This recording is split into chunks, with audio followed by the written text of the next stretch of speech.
Oke, kita lanjut ya. Mengapa sih lipid kemudian dinyatakan sebagai sumber energi cadangan? Nah, jadi memang penggunaan energi di dalam tubuh itu yang paling utama adalah karbohidrat. Kemudian baru setelahnya itu sih lipid. Ya, setelah lipid baru protein. Jadi kalau misalnya ada seseorang yang diet tujuannya untuk mengurangi berat badan, itu kenapa kok kemudian diatur dengan mengurangi jumlah karbohidratnya, mengurangi ya. Oke. Karena karbohidrat itu sumber energi utama. Selagi masih ada karbohidrat, tubuh akan menggunakan energi dari karbohidratnya. Gitu ya. Kemudian kalau jumlah karbohidratnya dikurangi, berarti kan misalnya 50-50 deh. Misalnya harusnya karbohidrat semua yang nyuplai, tapi jadi karbohidratnya cuma makan separuh porsi.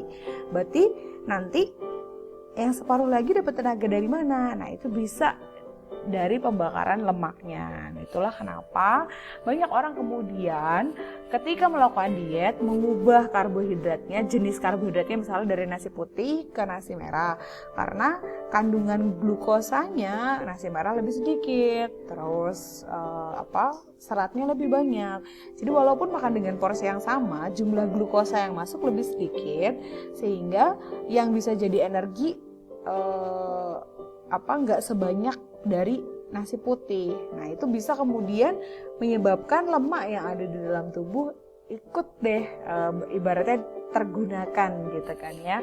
Jadinya ya sedikit demi sedikit bobot tubuhnya kemudian jadi turun kayak gitu ya. Oke. Lanjut, setelah fungsi lipid, kita akan bahas nih bagian goalnya itu adalah metabolisme lipid.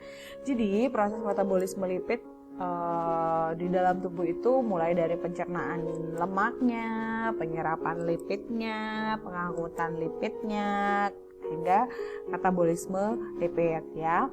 Nah, mengapa kalau pencernaan kok cuma dibilang lemak aja, Bu? Jadi ini sebenarnya ya pencernaan semua ya, semua jenis lipid.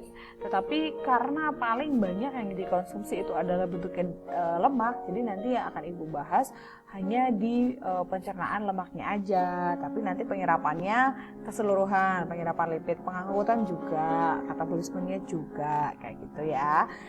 Oke, kita lanjut nih. Oh, sampai ke biosintesis lipid. Nah, kalau di pencernaan lemak sendiri, itu tujuan pencernaan lemak itu adalah memecah trigliserida. Jadi ya lemak itu tadi udah Ibu bahas ya. Itu adalah hasil reaksi dari gliserol dengan asam lemak menghasilkan asam ester lemak. Ester asam lemak kebalik ya. Dimana ester asam lemak itu adalah si trigliserida ini ya. Trigliserida adalah bentukan yang lebih besar daripada monogliserida. Jadi tujuan pencernaan lemak itu kalau masuknya dalam keadaan trigliserida, harapannya bisa berubah menjadi monogliserida gitu. Nah, proses pertama apa? Proses di mulut. Ketika masuk si lemak ini, si trigliserida ini akan diolah gitu ya. Jadi bagian yang lebih kecil menggunakan enzim lipase lingual. Tapi sebenarnya enzim lipase lingual yang ada di dalam mulut ini nggak optimal banget ya. Jadi emang harus lanjut lagi ke proses berikutnya. Di lambung itu lemak kembali diolah oleh enzim lipase lambung ya, dan mengalami pencernaan secara mekanis. Nah, proses yang paling penting dari pencernaan lemak itu sebenarnya terjadi di usus ya. Nah, pencernaan lemak paling besar sekaligus penyerapan lemak itu adanya di usus. Pencernaan lemak dalam usus halus itu dibantu oleh lipase pankreas. Nah, jadi lemak akan diubah menjadi monogliserida dengan lipase pankreas ini. Jadi yang menghasilkan lipasenya pankreas ya. Dan ini prosesnya terjadinya di usus halus. Nah, asam lemak dan gliserol yang tadi diuraikan dari monogliserida ini kemudian dipisahkan dan nanti akan diserap ke sel epitel usus halus.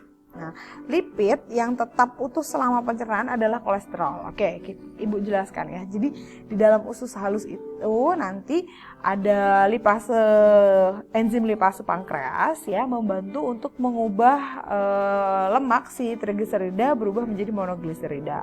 Nah, dari monogliserida kemudian diubah lagi jadi asam lemak dan gliserol ya. Nanti si asam lemak dan gliserol itu akan diserap oleh sel epitel usus halus untuk kemudian dipersiapkan diserap oleh tubuh ya. Nah, kemudian kalau tadi kita hanya bahas lemak aja, padahal kan jenis-jenis lemak tadi bukan hanya jenis-jenis lipid bukan hanya lemak aja. Nah, ada nih lipid yang saat pencernaan dari awal di mulut sampai masuk ke dalam usus tuh bentuknya sama terus. Apa? Kolesterol. Jadi dia tetap kolesterol terus, nggak berubah jadi lebih kecil kayak gitu ya. Sedangkan trigliserida berubah jadi monogliserida masih berubah lagi jadi asam lemak dan gliserol gitu. Nah, penyerapan lipid bagaimana? Jadi kan lipid dari makanan kemudian terserap oleh tubuh ya. Prosesnya bagaimana? Asam lemak yang dihasilkan dari pencernaan lemak yang tadi terjadi di usus halus itu akan bergabung ya dengan kolesterol untuk membentuk struktur misel. Nah, ini prosesnya terjadi di usus halus ya. Nah, kemudian asam lemak dan monogliserida itu kemudian nanti akan meninggalkan misel. Jadi ketika di usus halus itu si asam lemaknya bergabung dulu sama kolesterol membentuk misel. Terus nanti beberapa saat kemudian si asam lemak dan monogliseridanya kemudian meninggalkan misal ini gabungan dengan kolesterol itu tadi ya, untuk berdifusi ya, melintasi membran ya untuk memasuki sel epitel usus gitu. Jadi berdifusi itu berpindah. Oke, kemudian nanti di dalam sistol sel epitel, asam lemak dan monogliserida kembali diubah menjadi trigliserida. Jadi urutin lagi ya, saat pencernaan trigliserida diubah jadi monogliserida, kemudian diubah jadi asam lemak dan gliserol. Terus ketika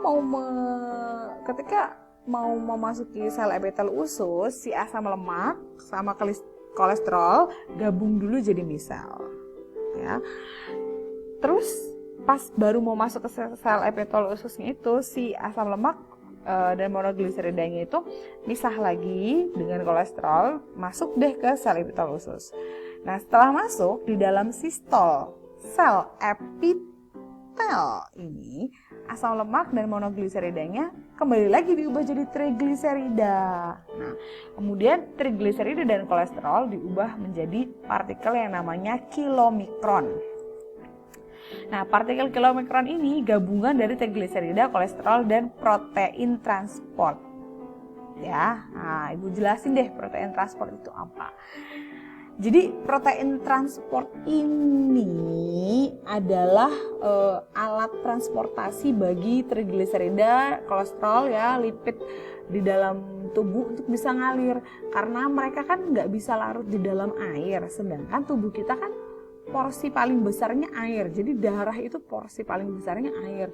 Nah, karena mereka nggak bisa larut dalam air, makanya dibutuhkanlah ini protein transport untuk mengangkut mereka gitu ya. Nah, partikel kilomikron akan melakukan perjalanan melalui aliran darah memasuki jaringan adiposa dan jaringan lain di dalam tubuh ya. Jadi si lemak ini kan emang fungsinya juga menjaga jaringan ya, melindungi jaringan gitu. Jadinya selain dikirim ke jaringan adiposa, lipid-lipid ini perjalanannya melalui aliran darah akan dikirim juga ke jaringan-jaringan lain di dalam tubuh ya. Seperti tadi apa aja? Ada otak ya. Kemudian apalagi yang udah disebutin di awal ya. Sambil diingat-ingat. Oke. Nah, setelah tadi ada penyerapan, nah ini pengangkutan ya, nyeritain gimana kemudian kok lipid ini bisa berjalan gitu ya setelah diserap oleh tubuh. Jadi setelah dicerna, terus sebelum diserap itu gimana kok bisa menyebar ke seluruh tubuh. Jadi karena sifat lipidnya yang hidrofobik itu takut air ya, tidak suka air maksudnya. atau sukar larut dalam air, maka pengangkutan dalam darah itu memerlukan protein transport khusus ya. Protein ini dikenal sebagai lipoprotein. Nah, tadi kilomikron ini adalah bentuk salah satu wujud dari lipoprotein sebenarnya gitu ya. Nah, trigliserida umumnya diangkut oleh lipoprotein densitas yang rendah ya, atau very low density lipoprotein. Jadi kalau khusus trigliserida lipoproteinnya pakai yang very low density. Density itu kerapatan. Jadi yang kerapatan lipoproteinnya rendah. Nah, sedangkan kalau kolesterol itu harus diangkut sama yang low density lipoprotein. Sorry, kalau yang trigliserida very low ya, very low. Sedangkan kalau yang kolesterol hanya low aja. Nah, berarti kalau ini density-nya sangat rendah, kalau yang ini density-nya rendah gitu aja yang kolesterol ya. Oke. Nah, setelah pengangkutan, jadi biar runut Ibu ulangi lagi ya. Jadi kita mulai tadi dari pencernaan. Nah, pencernaan itu sebenarnya sebelum penyerapan itu nyeritain pengangkutan dulu harusnya. Jadi setelah dicerna ya, kemudian sebelum diantar-anterin ke jaringan adiposa dan jaringan tubuh yang lain, itu si lipid diangkut menggunakan protein transport namanya lipoprotein ya. Kemudian setelah itu akan mengalami proses ini, katabolisme lipid ya. Jadi setelah kilomikron atau lipoprotein lain mencapai jaringan, maka partikel ini nyeritain tentang lipid kalau udah masuk ke dalam jaringan terus diapain gitu di jaringan gitu ya. Jadi setelah kilomikron dan lipoprotein lain ini mencapai jaringan, maka partikel ini akan dipecah oleh enzim lipase di permukaan luminal sel gitu. Nah, trigliserida dipecah jadi asam lemak dan gliserol, sedangkan kolesterol tetap utuh ya. Jadi kolesterol tuh dari awal dikonsumsi sampai diserap, diangkut, bentuknya tetap sama, tetap kolesterol gitu. Kemudian nanti kelebihan kolesterol, jadi kan ceritanya si lipid itu tadi ada trigliserida sama kolesterol ya yang diangkut dan dianterin ke jaringan adiposa dan jaringan tubuh lain. Di jaringan tubuh khusus trigliserida diuraikan menjadi asam lemak dan gliserol. Nah, kolesterol ya akan digunakan juga gitu di dalam jaringan itu.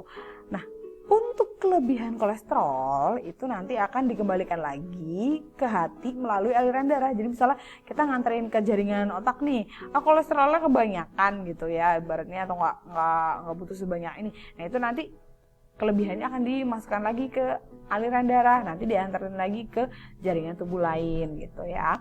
Nah, dalam sistol sel gliserol akan dikonversi menjadi gliserida 3-fosfat.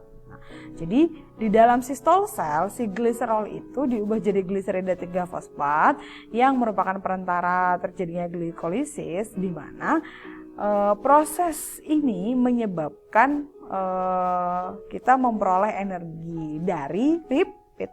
Jadi kita bisa dapat energi dari lipid ketika nanti si gliserolnya itu dikonversi menjadi gliserida. Oke, habis materi kita itu aja. Terima kasih sudah menyaksikan sampai akhir. Kita akan coba diskusinya agak beda. Kalau kemarin kalian mengajukan pertanyaan dan bantu jawab, kali ini saya khusus akan mengajukan pertanyaan khusus.